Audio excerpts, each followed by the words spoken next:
అధ్యక్ష, లేబర్ లాస్కు సంబంధించి కొన్ని బిల్స్ ఇంట్రడ్యూస్ చేశారు అధ్యక్ష. ఒకటి వచ్చేసి రిజిస్ట్రేషన్కు సంబంధించిన రకరకాలుగా ఒక 6 డిఫరెంట్ టైప్స్ ఆఫ్ ఫామ్స్ను ఇంటిగ్రేటెడ్ ఫామ్గా చేస్తామనేసి, అది మంచి ఐడియా అధ్యక్ష. మా పార్టీ తరఫున మేము కూడా మరి దానికి సంబంధించి యాక్సెప్ట్ చేస్తూ ఉన్నాము. ఇన్ఫ్యాక్ట్ బాగుందని కూడా చెప్తా ఉన్నాము. మరి రెండవది అధ్యక్ష, వెల్ఫేర్ ఫండ్కు సంబంధించేసి ఇక్కడ వెల్ఫేర్ ఫండ్ 2 రూపీస్ నుంచి 30 రూపీస్కు చేయడము, మరి 30 రూపీస్ నుంచి 70 రూపీస్కు చేయడము, 30 నుంచి 70 రూపాయలకు చేయడము, ఇవన్నీ కూడా మనం గమనించినట్లయితే బహుశా రూల్స్లోనే పెట్టొచ్చు అనుకుంటా అధ్యక్ష. మరి ఐ డోంట్ నో ఎందుకు మరి యాక్ట్లో మరి ఇది పెట్టారో. ఈ 2 రూపాయల నుంచి 30 చేయడము, 30 నుంచి 70 చేయడము, ఏది ఏమైనా కూడా లేబర్ వెల్ఫేర్ ఫండ్కు సంబంధించిన అమౌంట్స్ ఏదైతే కలెక్ట్ అవుతూ ఉన్నాయో, అది రాష్ట్ర ప్రభుత్వం అనుకోండి లేదా గవర్నమెంట్ ఆఫ్ ఇండియా అనుకోండి, వాస్తవానికి మనకు ఇండస్ట్రీ స్థాయిలో, ఫ్యాక్టరీ స్థాయిలో, కార్మికుల స్థాయిలో అయితే ఇంతవరకు అయితే పెద్దగా దాని ఉపయోగం అనేది కనపడడం లేదు. మరి కార్మికులకు కూడా దాని గురించి పెద్ద తెలియడం లేదు అధ్యక్ష. ఒక ఉదాహరణ మనం చూసినట్లయితే కర్ణాటక రాష్ట్రంలో గుల్బర్గాలో, అఫ్కోర్స్ ఇది గవర్నమెంట్ ఆఫ్ ఇండియా సబ్జెక్టు, కాకపోతే రాష్ట్రానికి కూడా ఈ సేమ్ వెల్ఫేర్ మెజర్స్ అప్లై చేయొచ్చు అనే ఆలోచనతో చెప్తా ఉన్నాం అధ్యక్ష. గుల్బర్గా డిస్ట్రిక్ట్ హెడ్ క్వార్టర్స్లో ఈఎస్ఐ హాస్పిటల్ మనం చూసినట్లయితే ఇంచుమించు ఆ ఫెసిలిటీస్ కానీ, ఆ బిల్డింగ్ కానీ, ఆ సైజ్ ఆఫ్ ఆపరేషన్స్ కానీ చూసినట్లయితే బెంగళూరులో విధాన సౌధ కంటే కూడా పెద్ద బిల్డింగ్ అధ్యక్ష. మరి స్పెషలైజేషన్స్ కానీ, డిపార్ట్మెంట్స్ కానీ, ఆ సైజ్ ఆఫ్ ద హాస్పిటల్ చూసినట్లయితే కానీ అసలు ఊహించలేము అధ్యక్ష. మరి ఇవన్నీ కూడా ఈఎస్ఐ ఫండ్స్లో నుంచి కట్టిన ఆసుపత్రి అనమాట అధ్యక్ష. మరి ఇది మనం గవర్నమెంట్ ఆఫ్ ఇండియా మీద ఇటువంటివి మన రాష్ట్రానికి తెచ్చుకునేదానికి కానీ, లేదా రాష్ట్రానికి సంబంధించిన వెల్ఫేర్ ఫండ్ ఏదైతే కలెక్ట్ చేస్తూ ఉన్నామో మరి దాంట్లో నుంచి కానీ ఇటువంటి కార్యక్రమాలు చేపట్టినట్లయితే మరి కార్మికులకు ఇంకొద్దిగా ఉపయోగపడుతుందని చెప్పి అభిప్రాయపడతా ఉన్నాం అధ్యక్ష. మరి అదేవిధంగా ఇండస్ట్రియల్ డిస్ప్యూట్స్ అధ్యక్ష, అక్కడ ఏమంటా ఉన్నారంటే ఇంతకుముందు ఏదన్నా కానీ ఇండస్ట్రియల్ డిస్ప్యూట్ వచ్చినప్పుడు మనకు యాజమాన్యానికి, కార్మికులకు సహజంగా ఆ డిస్ప్యూటు ఎప్పుడైనా కానీ మనము తగిన సంబంధిత అధికారుల దగ్గర కానీ, కోర్టులకు కానీ మనము అప్రోచ్ అయ్యేదానికి అవకాశం ఉండేది అధ్యక్ష. ఇప్పుడు ఒక టైం లిమిట్ ఆఫ్ 3 సంవత్సరాన్ని ఫిక్స్ చేస్తూ ఉన్నారు.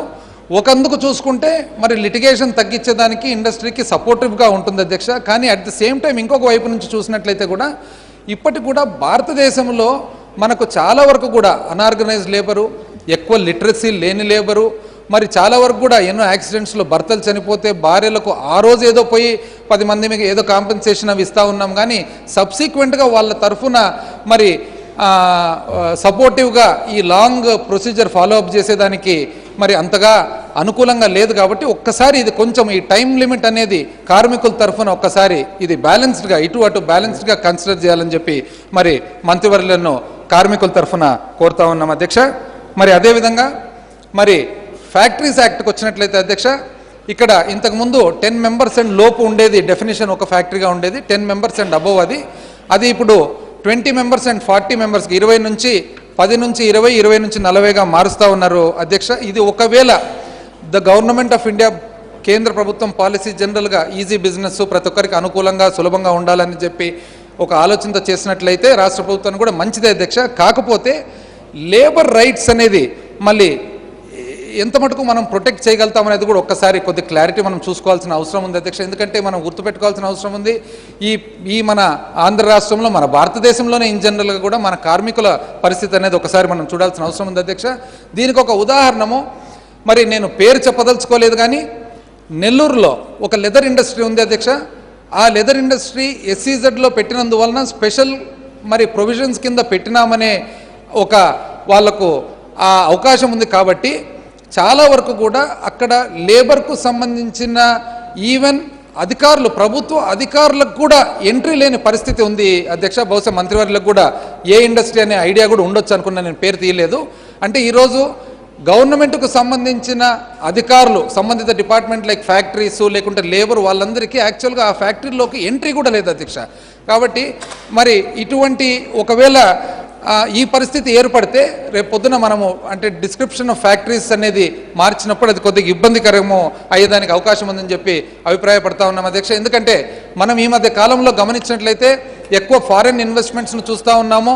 మరి ముఖ్యంగా ఓరియంటల్స్, జపనీస్ వాళ్ళందరి ఇన్వెస్ట్మెంట్స్ కూడా చూస్తూ ఉన్నాం అధ్యక్ష. మరి ఈ వాళ్ళందరూ కూడా మన దేశానికి వచ్చినప్పుడు జనరల్గా కూడా ఇతర దేశాల నుంచి పెట్టుబడులు థర్డ్ వరల్డ్ కంట్రీస్లో పెట్టేటప్పుడు అధ్యక్ష సహజంగా కూడా వాళ్ళు ఎప్పుడే కానీ ఇక్కడ వాళ్ళకు ఒకవేళ కాస్ట్ ఆఫ్ ప్రొడక్షన్ తగ్గేదానికి కానీ లేకుంటే అంటే ఇది అన్ని కేసెస్ అని చెప్పను కానీ మోస్ట్ ఆఫ్ ద కేసెస్లో అధ్యక్ష ఏదన్నా కానీ వాళ్ళ కాస్ట్ ఆఫ్ ప్రొడక్షన్ ఉత్పత్తి రేటు తగ్గేదానికి కానీ లేదా చాలా కేసెస్లో పొల్యూటింగ్ ఇండస్ట్రీసు డెవలప్డ్ కంట్రీస్లో వాళ్లకు పెట్టుకునేదానికి ఇబ్బందిగా ఉంది కాబట్టి థర్డ్ వరల్డ్ డెవలపింగ్ కంట్రీస్లో ఇది పెట్టేదానికి అవకాశం కల్పించేదానికి ప్రయత్నం చేస్తారు అధ్యక్ష. మనం ఈరోజు మహారాష్ట్ర కొంకణ్ కోస్ట్ చూసినట్లయితే చాలా వరకు కూడా హైలీ పొల్యూటింగ్ ఇండస్ట్రీస్ కూడా అక్కడ ఉన్నాయి. మళ్ళీ ఇవన్నీ కూడా ఏదో ఒక రూపంలో వాళ్ళు డెవలప్డ్ కంట్రీస్కు మరి ప్రోడక్ట్ సప్లై చేయడం కానీ లేదా వాళ్ళు ఇన్వెస్ట్ చేసి ఇక్కడ ఎందుకంటే ఆ నామ్స్ అన్నీ వాళ్ళకు అప్లై కాదు కాబట్టి మరి ఇక్కడ పెట్టడం జరుగుతుంది. కాబట్టి ఇది కొంచెము జాగ్రత్తగా ఒకసారి మరి ఆలోచించాల్సిన విషయం అని చెప్పి మీకు తెలియజేస్తూ ఉన్నాం అధ్యక్ష. ఎందుకంటే ఇప్పుడు ఎక్కువ శాతం కూడా మనం గమనించినట్లయితే మనకు ఫారిన్ పెట్టుబడులు ముఖ్యంగా మరి జపనీస్ అని వస్తూ ఉన్నారు అధ్యక్ష. అసలు ఈ విషయానికి వస్తే ఒక విషయం మరి సభకు నేను తెలియజేసుకోవాలనుకున్నాను అధ్యక్ష. ఈ మధ్యలోనే ఇండస్ట్రీస్ అండ్ కామర్స్ డిపార్ట్మెంట్కి పోతే అక్కడ ఒకరోజు ఆఫీసర్ ఉండేసి సార్ మాకు కొద్దిగా భయం అవుతుంది సార్ అన్నారు. భయం ఎందుకయ్యా, ఏం భయం మీకు అంటే లేదు సార్ మాకు కొద్దిగా భయం అవుతా ఉంది, ఎవరో వచ్చేస్తున్నారంటే ఎవరు వస్తున్నారయ్యా అంటే జపనీస్ వస్తున్నారు సార్, ఎవరో జపాన్ వాళ్ళని అంటారు అంటే జపాన్ వాళ్ళు వస్తే భయం ఎందుకయ్యా, పెట్టుబడి పెడతా ఉండరు కదా, పెట్టుబడి పెట్టి మనం కట్టేదానికి ఎందుకు భయపడాల్సిన అవసరం ఏముందంటే అక్కడ మరి ఆ కామర్స్ డిపార్ట్మెంట్ ఇండస్ట్రీస్ కామర్స్లో ఆయన చెప్పిన మాట అధ్యక్ష. ఆయన ఏమంటారంటే సార్ మాకు తెలియదు సార్, వీళ్ళు జపాన్ నుంచి వస్తుండారా, బర్మా నుంచి వస్తుండారా, టిబెట్ నుంచి వస్తుండారా, మరి మన వాళ్ళే ఏమన్నా స్వెటర్ల వాళ్ళు వస్తున్నారా, ఇది మాకు అర్థం కాలేదు. ఇది ఏ విధంగా మనం కొంచెం దీన్ని జాగ్రత్తగా చూడాల్సిన అవసరం ఉందంటే మరి నేను చెప్పాను అధ్యక్ష, ఏం లేదయ్యా జపనీస్లో 2-3 మాటలు నేర్చుకోండి, ఆ 2-3 మాటలు మీరు చెప్పి సమాధానం వచ్చిందంటే ఇది జపాన్ వాళ్ళు వచ్చినట్లు, లేదంటే కానీ వేరే వాళ్ళని చెప్పి కూడా వాళ్ళకి తెలియజేయడం జరిగింది అధ్యక్ష. మరి ఏది ఏమైనా కూడా మొత్తం మీద మాత్రము మన లేబర్ రైట్స్కు సంబంధించి దయచేసి లేబర్ రైట్స్ ఒక హెల్త్ విషయంలో కానీ వెల్ఫేర్ విషయంలో కానీ లేదా మనకు సంబంధించిన ఈఎస్ఐ కానీ మరి మినిమం వేజెస్ యాక్ట్ కానీ ఇవన్నిటికి కూడా ఎటువంటి ఇబ్బంది లేకుండా ఇండస్ట్రియల్ డెవలప్మెంట్తో పాటు దయచేసి మన కార్మికులకు మాత్రం ఎటువంటి ఇబ్బంది లేకుండా వాళ్ళ రైట్స్, వాళ్ళ సేఫ్టీ, వాళ్ళ సెక్యూరిటీ ఇవన్నీ కూడా ప్రొటెక్ట్ చేసే విధంగా ఒక కాంప్రహెన్సివ్ పాలసీ ఆన్ దిస్ ఇండివిజువల్గా పీస్మీల్ కాకుండా ఒక కాంప్రహెన్సివ్ పాలసీ టేకప్ చేసినట్లయితే, ఎందుకంటే ఇండస్ట్రియల్ ప్రమోషన్ చాలా అవసరం, అట్ ద సేమ్ టైం దాని మీద ఆధారపడిన ఎంప్లాయీస్ కూడా మనకు అంత అవసరం. కాబట్టి కాంప్రహెన్సివ్ పాలసీ టేకప్ చేసినట్లయితే మనం కూడా అందరూ పార్టిసిపేట్ చేసి ప్రతి ఒక్కరు ఎవరి కొద్ది వాళ్ళు సలహాలు ఇచ్చి for the good of the state మన రాష్ట్రం బాగోలు కోసం మంచి కోసం ఖచ్చితంగా ఇది చేసేదానికి తయారుగా ఉన్నామని తెలియజేస్తూ సెలవు తీసుకుంటా ఉన్నా అధ్యక్ష. ఎందుకంటే ఒక కారణం వలన మనకు కొన్ని ఎస్ఈజెడ్లో కొన్ని ఫారెన్ ఇన్వెస్ట్మెంట్ వచ్చినప్పుడు వాళ్ళకి ఎటువంటి కన్సెషన్స్ ఇచ్చామంటే ప్రభుత్వానికి వివిధ డిపార్ట్మెంట్స్ కూడా అక్కడ ఇన్స్పెక్షన్ చేసేదానికి కూడా అవకాశం లేని పరిస్థితులు ఉన్నాయి. అవి జాగ్రత్తగా చూసుకోవాలని నేను కంప్లీట్ చేస్తాను అధ్యక్ష, 2 నిమిషాలే. అదొక సలహా.